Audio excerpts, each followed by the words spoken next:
Party رہنماؤں کا اجلاس ہونے جا رہا ہے، کون کون اس میں شرکت کر رہا ہے اور کس قدر فروٹفل ثابت ہوگا یہ اجلاس؟ دیکھیں، اس میں پنجاب کیبنٹ کے سارے اراکین کو بلایا گیا ہے، اس کے بعد جہانگیر ترین گروپ کے جو لوگ ہیں ان کو بلایا گیا ہے، چھینا گروپ جو ہے اس کے لوگوں کو بلایا گیا ہے، اس کے ساتھ ساتھ گورنر پنجاب ہوں گے، تو پنجاب کی جو پی ٹی آئی کی ساری لیڈرشپ ہے وہ یہاں پر موجود ہوگی۔ پی ٹی آئی کے اندر اس وقت پنجاب میں بہت زیادہ رفٹ ہے۔ جہانگیر ترین کے 22-23 ایسے لوگ ہیں، ایم پی ایز ہیں جو کہ اوپنلی سی ایم کے خلاف بغاوت کر چکے ہوئے ہیں۔ چھینا گروپ کے تقریباً 12 لوگ ہیں جو سی ایم کے خلاف بغاوت کر چکے ہوئے ہیں۔ علیم خان 10-12 ایم پی ایز وہ کلیم کریں کہ ان کے پاس ہیں، وہ سی ایم پنجاب کے خلاف بغاوت کر گئے ہیں۔ بہت سارے ایسے منسٹرز ہیں یا ایم پی ایز ہیں جو فی الحال چپ ہیں، خاموش ہیں، لیکن ان کی شدید اختلافات ہیں عثمان بزدار کے ساتھ۔ عثمان بزدار کا جو گورننس کا طریقہ کار تھا، بہت سارے لوگوں کو گلے ہیں کہ ان کو ڈیولپمنٹ کے فنڈ نہیں ملے، بہت سارے لوگوں کو ہے کہ جب وہ ملنے گئے تو عثمان بزدار ان سے ملے نہیں، کسی کی ٹرانسفر پوسٹنگ کا ایشو تھا، کسی کا کوئی ایشو تھا، تو عثمان بزدار نے ان کو رسپونڈ نہیں کیا، ان کو اکوموڈیٹ نہیں کیا۔ اور اس کے ساتھ ساتھ یہ بھی شکایات ہیں کہ عثمان بزدار کے اپنے حلقے میں ڈی جی خان میں، ڈیرہ غازی خان میں ان کا جو حلقہ ہے، وہاں پر تقریباً 100 ارب سے زیادہ کے ڈیولپمنٹس کے فنڈز لگے، جبکہ باقی ایم پیز اور منسٹر جب بھی ان کے پاس جاتے رہے ان کا فنڈز کی کمی کا روتے رہے۔ تو بہت ساری گریوانسز ہیں، کئی اراکین کے اختلافات عثمان بزدار کے ساتھ سامنے آ چکے ہیں۔ بابر ڈوگر صاحب ہمارے ساتھ رہے گا۔ بابر ہمارے ساتھ ہیں۔ بابر، بتائیے گا کہ لاہور میں جو اس وقت سیاسی منظرنامے کی صورتحال ہے، وزیر اعظم بھی پہنچنا چاہتے ہوں گے اور اپوزیشن کی تیاریاں بھی مکمل ہیں، آپ کے پاس کیا اطلاعات ہیں؟ دیکھیں، اپوزیشن کے بہت سارے ایسے پی ٹی آئی کے اندر بہت سارے ایسے گروپس ہیں، ناراض گروپس ہیں جو کہ اپوزیشن کے ساتھ کنیکٹڈ ہیں، جس میں جہانگیر ترین ہے، جس میں علیم خان ہے، جس میں غضنفر چھین ہے، لیکن عثمان بزدار کل سے ایفرٹس کر رہے ہیں کہ وہ لوگ، جہانگیر ترین گروپ میں کوئی 3 منسٹر جو تھے وہ کل وہ ان کے گھر گئے ہیں، جہانگیر ترین کے گھر گئے اور انہوں نے ان کے اراکین سے ملاقات کی، جس میں اختر ملک تھے، آصف نقوی تھے اور سمسام بخاری تھے۔ جہانگیر ترین گروپ نے یہ کلیم کیا تھا کہ یہ لوگ جو ہیں انہوں نے جہانگیر ترین گروپ کو جوائن کر لیا ہے، لیکن یہ کل یہ نئی ڈیولپمنٹ تھی۔ آج ان تینوں منسٹرز نے اس چیز کا اعلان کیا ہے کہ ان کا جہانگیر ترین گروپ سے کوئی تعلق نہیں ہے۔ یہ ملنے ضرور گئے تھے لیکن اس سے تعلق نہیں ہے، لیکن اس کے باوجود ترین گروپ کے پاس 22 سے 23 ایسے ایم پی ایز ہیں جو شروع دن سے ان کے ساتھ چل رہے ہیں۔ اب حکومت کے لیے سب سے بڑا جو ٹاسک ہے وہ یہ ہے کہ کس طرح سے وہ جہانگیر ترین گروپ کے جو لوگ ہیں ان کو مناتے ہیں۔ اس کے بعد علیم خان لندن میں ہے، وہ ترین کے ساتھ ملاقات کر رہے ہیں اور ان کی نواز شریف سے بھی ملاقات ایکسپیکٹڈ ہے۔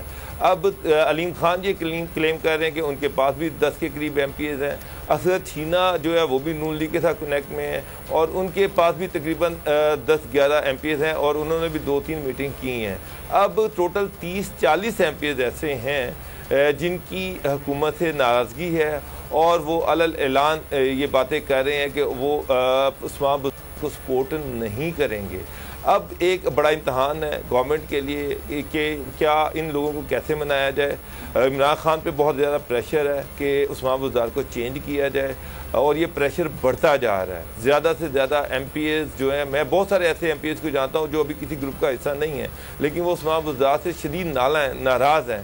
تو اگر Imran Khan P T I کو جوڑنا چاہتے ہیں، پی ٹی آئی کو متحد رکھنا چاہتے ہیں، تو عثمان بزدار کے حوالے سے ان کو فیصلہ کرنا پڑے گا۔ یہ بھی اطلاعات آ رہی ہیں کہ عمران خان نے ایک کمیٹی بنا دی ہے پنجاب میں کہ وہ معاملات کو دیکھے اور اگر ضرورت پڑے تو عثمان بزدار کو چینج کر دیا جائے، اور وہ کمیٹی جو ہے وہ سارے ایم پی ایس سے بھی ملے گی، عثمان بزدار سے بھی ملے گی، گلے شکوے بھی سنے گی۔ لیکن اس میں ایک اور ایشو بھی ہے کہ علیم خان اور جہانگیر ترین، ان کی ناراضگی عثمان بزدار سے نہیں بلکہ عمران خان سے ہے۔ جہانگیر ترین کو گلے شکوے یہ ہیں کہ ان کے خلاف پرچے کروائے گئے، ان کے بیٹے پہ پرچے کروائے گئے، ان کی بیٹی پہ پرچے کروائے گئے اور یہ پرچے پرائم منسٹر سیکریٹریٹ سے کروائے گئے۔ اس کے ساتھ علیم خان جو ہیں ان کے بھی عمران خان سے ناراضگی ہے۔ 6 مہینے پہلے وہ منسٹری سے ریزائن کر گئے تھے اور ان کے یہ الزامات ہے کہ ان کو جان بوجھ کے حکومت نے نیب کے کیس میں اس لیے الجھایا کہ وہ سی ایم پنجاب کے کینڈیڈیٹ تھے اور ان کو اس لیے پیچھے کہ وہ اپنے حق سے دستبردار ہوں، اس لیے ان کے خلاف پرچے درج کروائے گئے۔ تو ان کی ناراضگی ڈائریکٹ عمران خان سے ہے۔ اب بہت سارے فیڈرل منسٹر جس میں پرویز خٹک ہیں، شیخ رشید ہیں، وہ کوشش کر رہے ہیں کہ کسی طرح سے جہانگیر ترین اور عمران خان کی بات کروا دی جائے۔ جہانگیر ترین لندن میں ہے، وہ لندن میں اپنے سٹے کو لمبا کر رہے ہیں۔ سننے میں یہ آ رہا ہے کہ وہ پاکستان نہیں آنا چاہتے کیونکہ ان پہ بہت پریشر ہے کہ وہ عمران خان سے ملاقات کریں اور وہ ملاقات نہیں کرنا چاہ رہے۔ دوسری طرف علیم خان لندن پہنچ گئے ہیں، وہ ترین سے مشورہ کر رہے ہیں۔ دونوں کے پاس تقریباً 30-32 ایم پی ایز ہیں اور اگر یہ 30-32 ایم پی ایز نون لیگ کے ساتھ گورنمنٹ بنانا چاہیں تو عثمان بزدار کی چھٹی ہو سکتی ہے، بڑے آرام سے چھٹی ہو سکتی ہے۔ 10 ووٹوں کا فرق ہے، 10 ووٹوں کے فرق سے عثمان بزدار پنجاب میں چیف منسٹر ہیں۔ اگر وہ 15-20 پی ٹی آئی کے ایم پی ایز نون لیگ کی طرف چلے جائیں تو عثمان بزدار کی گورنمنٹ گر سکتی ہے۔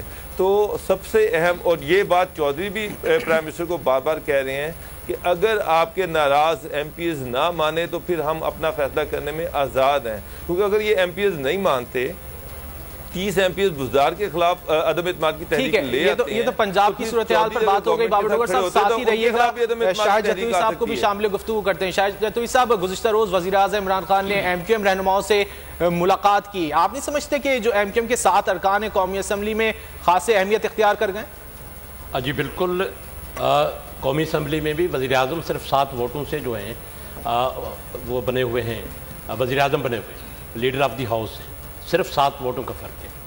اگر ایم کیو ایم والے کوئی فیصلہ کرتے ہیں تو پھر کایا پلٹ سکتی ہے۔ کل ایم کیو ایم سے وزیر اعظم کی ملاقات کے بعد یہ توقع کی جا رہی تھی کہ مشترکہ پریس کانفرنس ہوگی، یہ مشترکہ پریس کانفرنس نہیں ہوئی۔ اس سے یہ پیغام ملتا ہے کہ بہت سارے معاملات جو ہیں طے نہیں ہوئے۔ وزیر اعظم کے جانے کے بعد ایم کیو ایم کے لیڈروں نے واضح کیا جی ہم ان کے اتحادی ضرور ہیں لیکن ہمارے آپشنز کھلے ہیں۔ آج انہوں نے بتا دیا، آج وہ چودھری شجاعت صاحب سے بھی مل رہے ہیں، کاف لیگ والوں سے بھی مل رہے ہیں اور شاید زرداری صاحب سے بھی ان کی ملاقات ہو سکتی ہے۔ انہوں نے کہہ دیا ہے کہ ہمارے آپشنز کھلے ہیں اور انہوں نے یہ بھی بتایا ہے کہ ہم اپنے ووٹرز اور اپنے پارٹی ورکرز کے موڈ کو دیکھتے ہوئے کہ وہ اس حکومت کے ساتھ رہنا چاہتے ہیں یا نہیں رہنا چاہتے، اس لیے کہ اس حکومت سے لوگوں کو بہت شکوہ ہے۔ یہ بار بار وہ ایم کیو ایم والے یہ پیغام دے چکے ہیں کہ ہم اپنے ووٹرز کو بھی دیکھیں گے، اپنے لوگوں کو بھی دیکھیں گے، اس لیے کہ اس حکومت نے لوگوں کو کوئی ریلیف نہیں دیا ہے۔ یہ میسج بالکل واضح ہے اور یہ سارے مل کے جو اتحادی ہیں وہ پی ٹی آئی سے کہہ رہے ہیں کہ جی آپ اپنے ناراض ارکان کو منائیں۔ یہ ان کا اندرونی مسئلہ ہے۔ یہ جو اتحادی ہیں یہ ایک جواز پیش کر رہے ہیں۔ میرے خیال میں ماحول بہت بدلا ہوا ہے، اس قدر آسان نہیں ہے نو کانفیڈنس موشن کو جو ہے وہ ناکام کرنا اس وقت آسان نہیں ہے۔ اپوزیشن بہت کیلکولیٹڈ ہے۔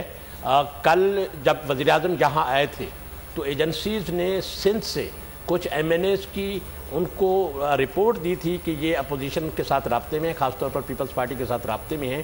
میں یہاں نام نہیں لینا چاہتا، جی ڈی اے کے بھی کچھ لوگ ہیں اور ایم کیو ایم کے بھی کچھ لوگ ہیں، 1-2 ارکان جو ہیں وہ پی ٹی آئی کے بھی ہیں جو پیپلز پارٹی کے ساتھ رابطے میں ہیں۔